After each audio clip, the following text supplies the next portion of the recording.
memperkenalkan nama terlebih dahulu. Halo Ibu, perkenalkan nama saya Mirzafana Amir, biasa dipanggil Ana. Saya semester 5, merupakan mahasiswa UNG juga.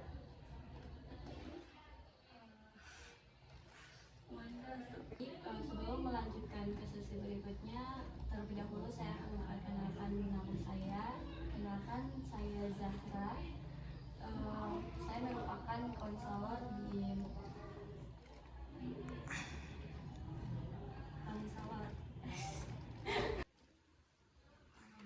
sebelum melanjutkan ke sesi berikutnya, saya akan memperkenalkan nama terlebih dahulu. Perkenalkan, saya Zahra. Saya merupakan konselor di UPBK di Universitas Negeri Gorontalo. Sebelumnya, bagaimana kabar Kak Ana hari ini? Lumayan baik, tapi tidak juga sebaik itu. Sebelumnya Kak Ana sudah berapa kali mampir ke UPBK? Ini kali pertama, Bu. Kali pertama. Iya. Mungkin ini kan kali pertama. Mungkin Kak Ana itu mendengar informasi-informasi dari beberapa orang. Kalau saya boleh tahu, Kak Ana mendapatkan informasi terkait untuk datang ke sini itu dari mana? Jadi kemarin itu saya sempat bincang bersama senior saya, terus saya tuh sempat bilang kalau yang mana saya merasa kayak stres akhir-akhir ini, terus mereka tuh memberikan rekomendasi untuk datang kemari. Nah, setelah saya cek di Instagram, ternyata betul, kebetulan hari ini juga dibuka sesi konseling, makanya saya daftar kemarin dan hari ini saya datang, Bu. Berarti Kak Ana tertarik untuk berbagi cerita, berbagi pengalaman yang terkait dengan pribadi atau hal lain yang terkait dengan Kak Ana. Iya, Bu. Jadi Kak Ana mendapatkan informasi lewat Instagram dari kakak-kakak. Iya, Bu. Ana jadi tertawa.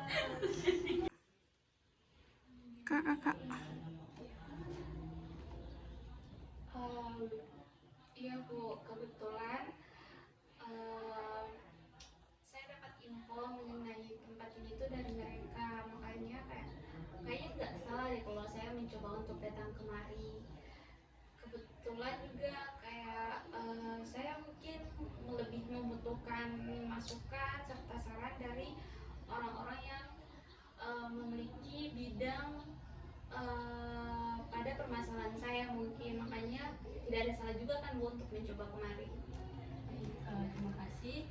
Mungkin Kak Ana di sini bisa berbagi hal, dan juga saya akan menyampaikan bahwa Kak Ana tidak perlu takut bercerita di sini karena di sini aman dan mungkin terjaga kerahasiaannya. Jadi Kak Ana bisa berbagi atau bisa terbuka di sini terkait permasalahan Kak Ana. Yang Bu,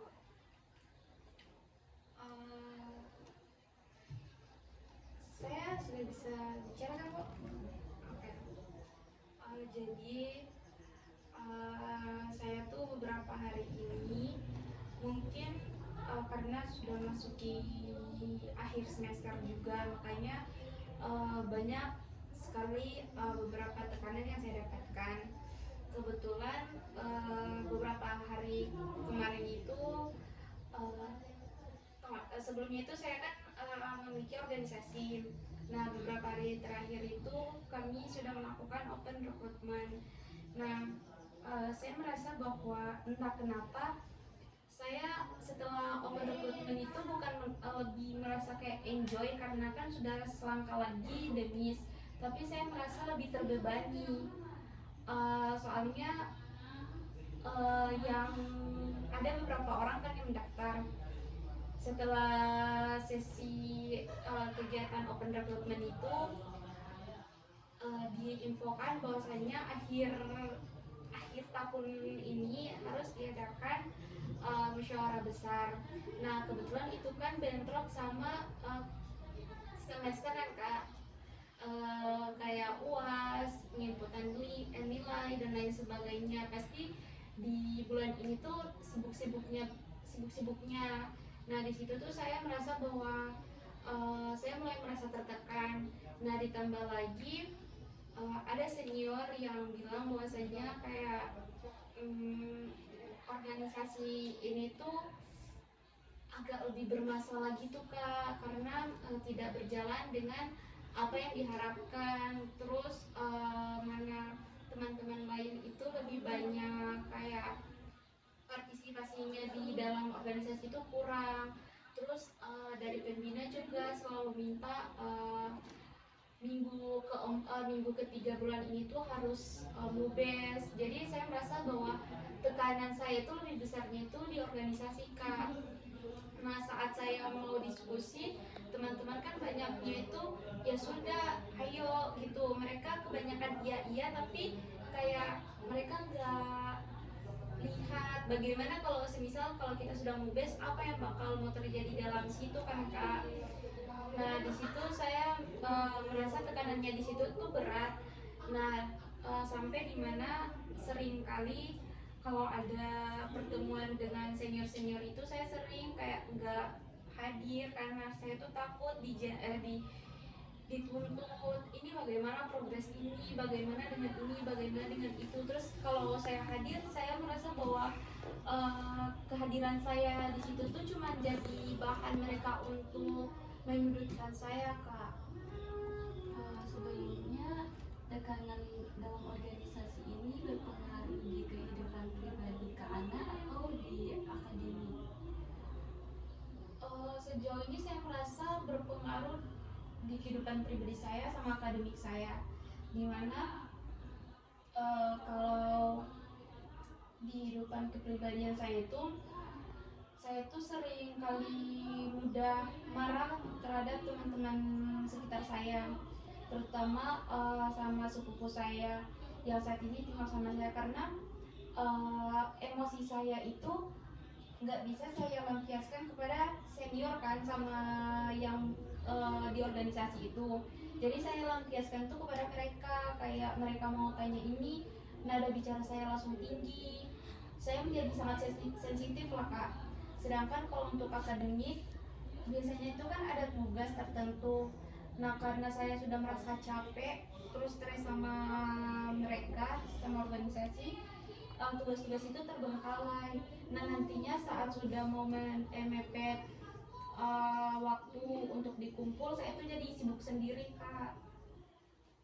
Mungkin kalau yang dari berdasarkan cerita Kak Ana, mungkin Kak Ana agak sulit untuk menolak satu hal yang sudah ditugaskan. Mungkin Kak Ana sudah pernah mencoba untuk kayak delegasikan beberapa orang yang ingin tergabung di organisasi itu untuk kayak misalnya ada yang ditugaskan untuk membuat surat, ada yang ditugaskan untuk membuat ini. Apakah Kak Ana sudah pernah mencoba itu dalam suatu organisasi yang Kak Ana jalankan saat ini?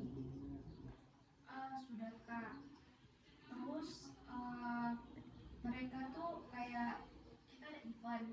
Nah satu atau dua minggu sebelum event itu saya sudah kasih bagi tugas, nanti kamu bikin surat ini surat ini.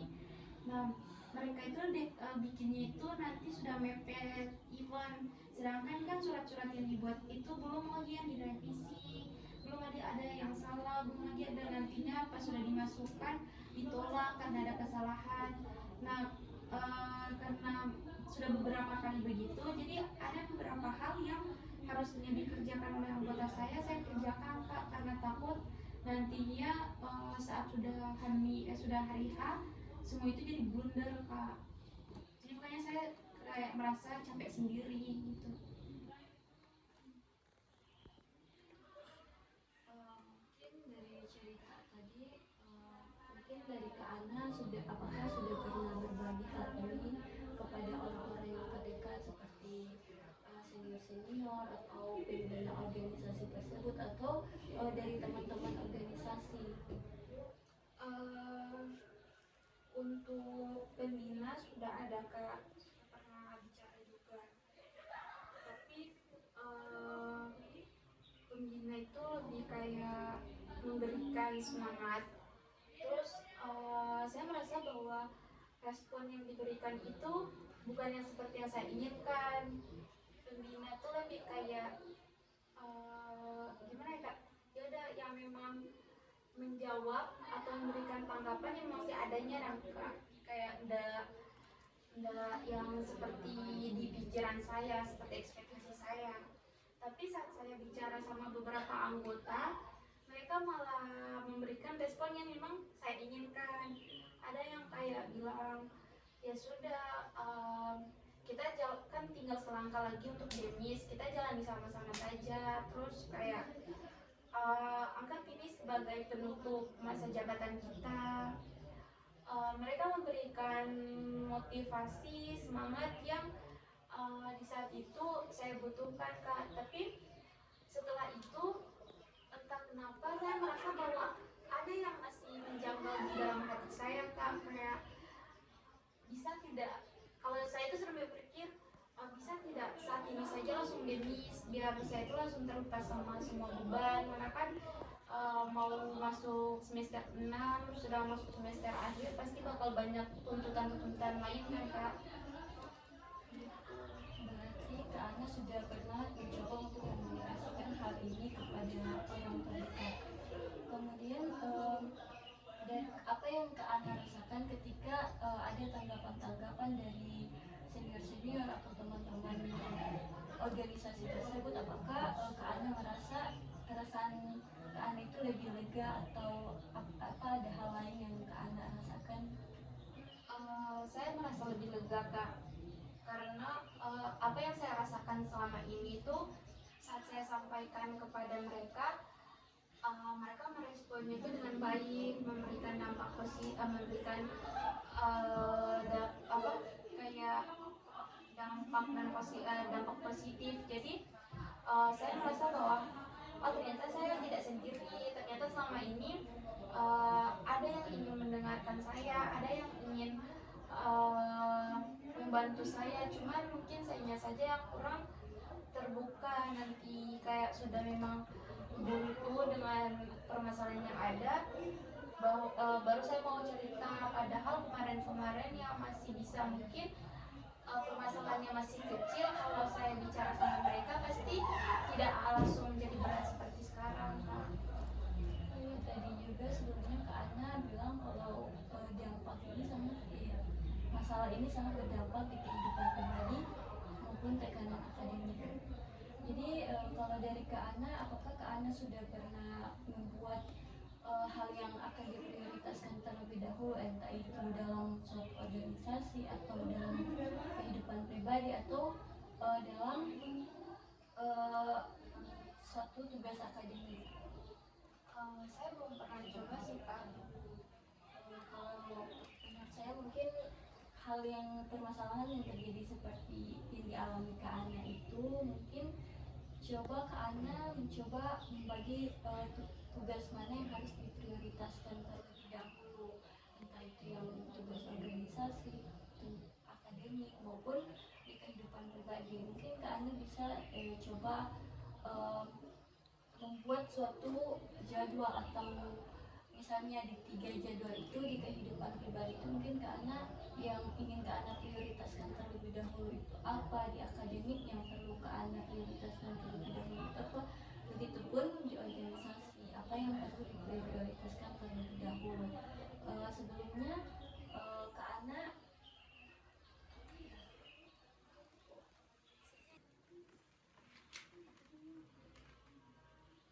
mungkin kalau dari Kak Ana, saya sebelum lanjut saya mau menanyakan beberapa hal terkait di akademik dulu.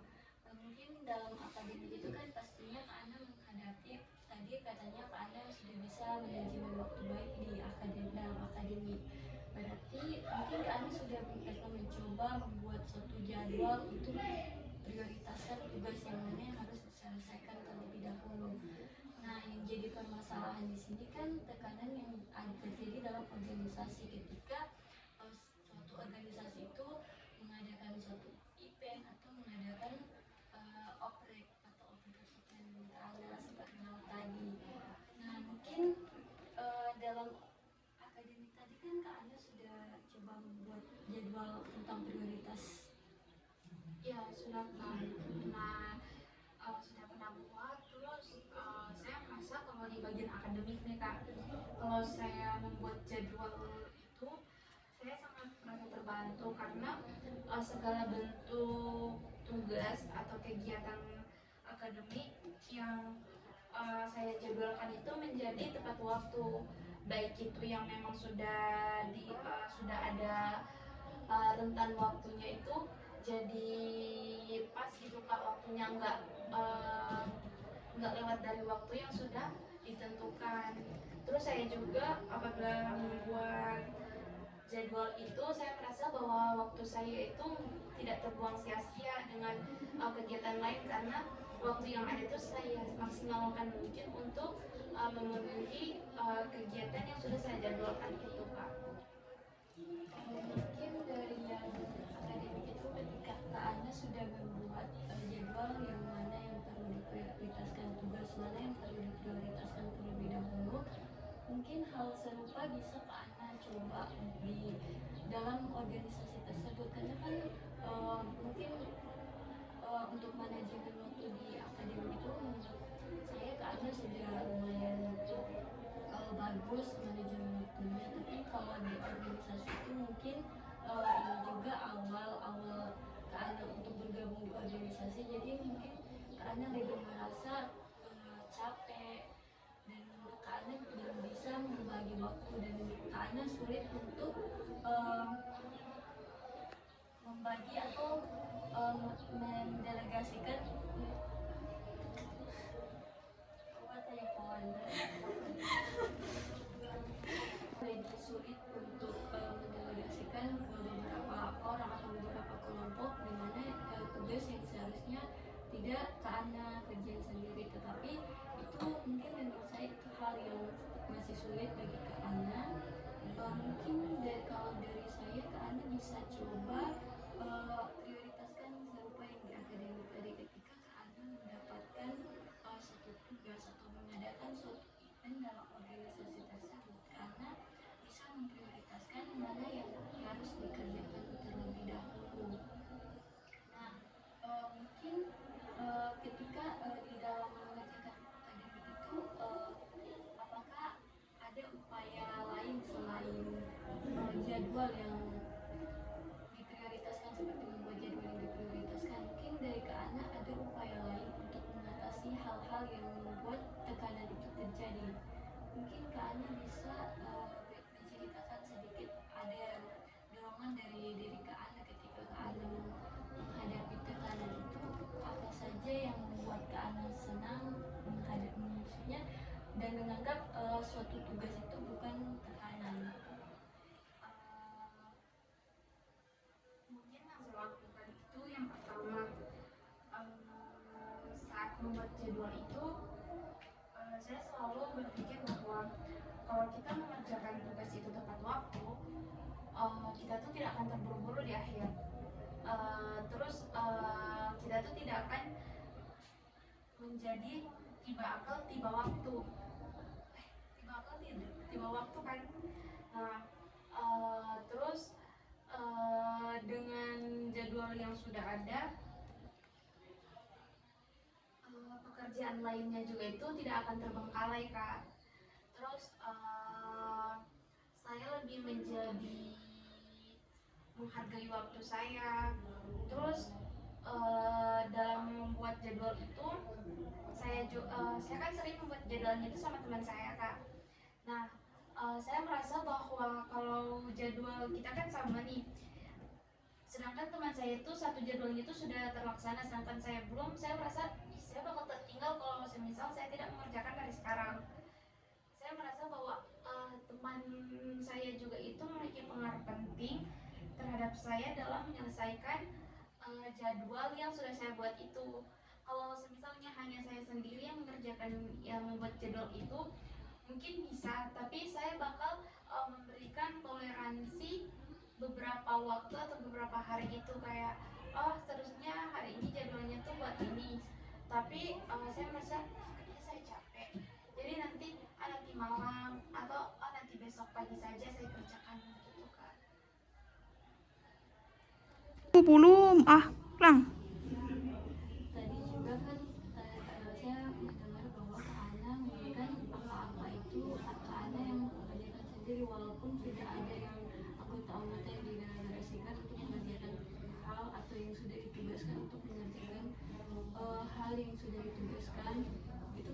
tetap melakukannya sendiri. Mungkin kalau boleh tahu apa yang mendorong Kak Ana untuk melakukan hal tersebut?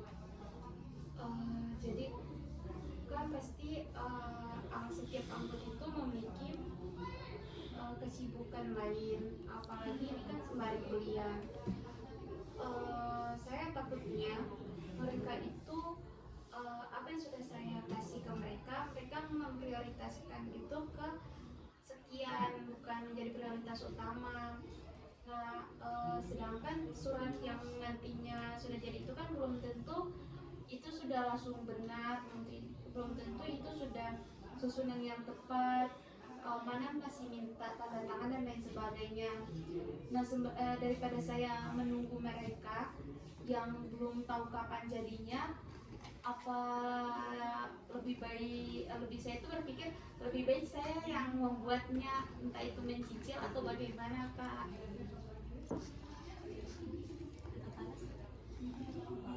Tidak apa-apa Mas Nanti.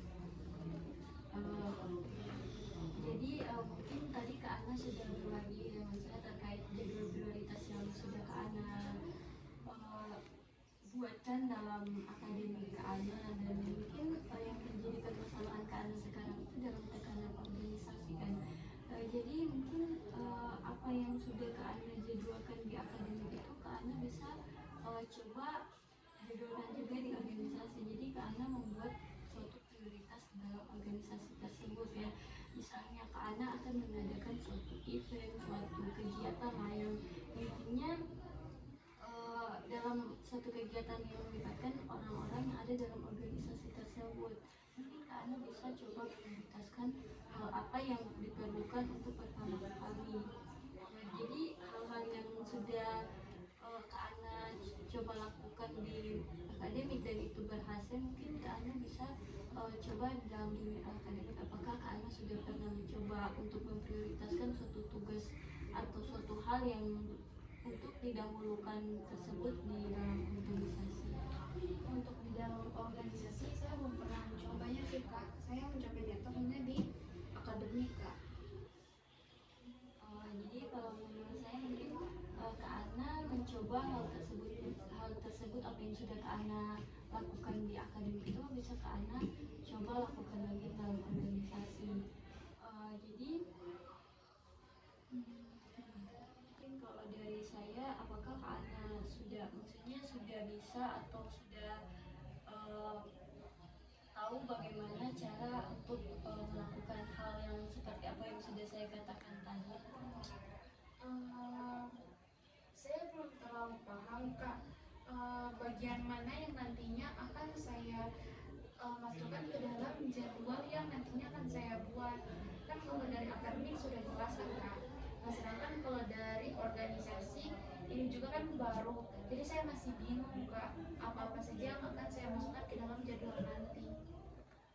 Jadi kalau begitu mungkin saya ada beberapa saran terkait hal yang sudah Kak Ana bagi ke saya, dan untuk jadwal yang akan dibuat dalam organisasi itu mungkin saya dapat membantu Kak Ana dengan mungkin di sini ada beberapa dalam organisasi itu kan ada terkait beberapa proker yang harus Kak Ana jalankan. Seperti ini ada salah satunya terkait dengan kegiatan karya tulis ilmiah. Nah itu kan yang diprioritaskan utama mungkin apa yang misalnya ini kan dibuat tanggal 11 Desember, jadi mungkin untuk terkait event ini Anda bisa jadwalkan terlebih dahulu apa yang harus Anda selesaikan di sini.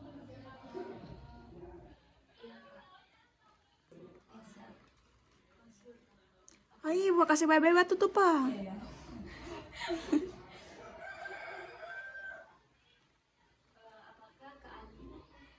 Apakah Kak Ana sudah paham dengan apa yang saya maksud?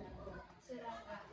Baik, untuk itu nanti saya akan mengadakan jadwal susunan saling kembali terkait dengan evaluasi yang sudah Kak Ana selesaikan tentang konseling hari ini. Mungkin itu saja sesi konseling hari ini saya akhiri. Terima kasih sudah berbagi.